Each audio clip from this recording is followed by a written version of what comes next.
Good morning সবাইকে। আজকে আমি সকাল সকাল উঠে গেছি। সকাল সকাল মানে ভালোই সকাল, ভোর 5টায় উঠেছি।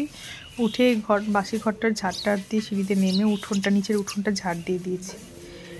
উঠোনটা ঝাড় দিতে যাচ্ছিলাম।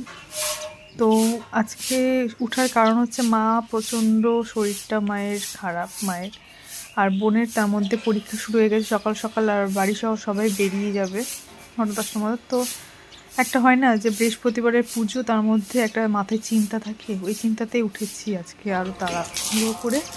না তো আমি এত ভোরবেলা উঠি না, অন্তত 7টা। আর শীতকাল যখন ছিল তখন তো 9টা 9:30 তো অলমোস্ট উঠতামই। তো সন্তান সেরে পুজোতে ঢুকে গেছি, পুজোটা করে ফেলছি আমরা। পুজোটা করে ফেলে, কারণ বৃহস্পতিবার পুজোর না প্রচণ্ড ধৈর্যের পুজো, লক্ষ্মী পুজোটা। মানে আমি অনেক টাইম লাগে আমার, জানি না কার কার তোমাদের টাইম লাগে, মিনিমাম তো 1.5 ঘন্টার মতন লাগে।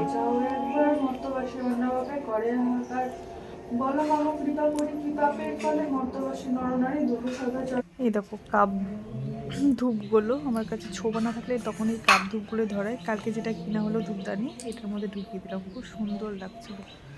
আর এটার গন্ধটাও খুব অপূর্ব, মানে সকাল সকাল একদম ভোরবেলাতে যদি পুজো দেওয়া হয়ে যায়, মানে এর মতন শান্তির জিনিস আর সব থেকে বড় কাজ মনে হচ্ছে সব হয়ে গেছে। আর এই ধুনোটা সারা ঘরে দেখিয়ে দিয়েছি, ঠাকুরকে দেখিয়ে। খুব ভালো লাগলো জিনিসটা, আমার খুবই খুবই পছন্দের হয়েছে। চলো এবার রান্না করা যাক। সকাল সকাল রান্না করে নিয়েছি, তেমন কিছু করিনি আমি রান্না করব বলে, ওই জন্য শুধু এক তরকারি ভাতই করেছি, মাছের ঝোল ভাত, আর কিছু করিনি আজকে। আমি মা থাকলে অনেক কিছু করতো। তো আজকে আমার সকাল সকাল রান্নাও কমপ্লিট 8টার মধ্যে।